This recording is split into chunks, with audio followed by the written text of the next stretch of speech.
ஸ்லாங்கூர் மாநிலத்தில் உள்ள அம்பாங் கம்போங் தாசெக் திருமாயில் கடந்த மாதம் 22ஆம் தேதி அங்கு வசிக்கும் மக்கள் கொடுத்த புகாரின் தொடர்பாக இன்னும் எந்த ஒரு தீர்வும் ஸ்லாங்கூர் மந்திரி பசார் மற்றும் ஆட்சிக்குழு உறுப்பினர்கள் எடுக்காததால் அங்கு வசிக்கும் மக்கள் வேதனையில் உள்ளதாக தெரிவித்துள்ளனர். சுமார் 50 ஆண்டுகளுக்கு மேலாக கிட்டத்தட்ட 50 குடும்பங்களுக்கு மேலாக வாழ்ந்து வருகின்றனர். சுமார் 5 ஆண்டுகளாக அங்குள்ள வீடுகளுக்கு அருகில் உள்ள மேடுகளில் இருந்து குப்பைகள், மண் கற்கள் கொட்டப்படுகின்றன.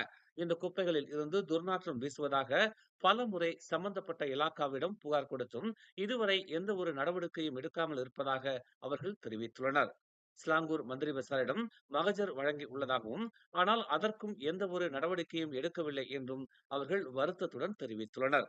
கடந்த மாதத்தில் ஊடகங்களில் வெளியான தங்கள் கம்போங் பெருமாயின் பிரச்சனைகளை பார்த்தும் பார்க்காமல் இருக்கும் நாடாளுமன்ற மற்றும் சட்டமன்ற உறுப்பினர்கள் தேர்தல் காலங்களில் மட்டும் தங்களை சந்திக்க வந்து விடுகிறார்கள் என்று அவர்கள் தெரிவித்தனர். மேலும் செய்திகளை தெரிந்து கொள்ள தமிழ் மலர் நாளிதழை பாருங்கள். உடனுக்குடன் செய்திகளை தெரிந்து கொள்ள தமிழ் மலர் இணையதளம், தமிழ் மலர் செயலி மற்றும் மலர் டிவி யூடியூப் சேனலை வலம் வாருங்கள். எங்களோடு இணைந்திருக்க மலர் டிவியை பதிவு செய்து கொள்ளுங்கள்.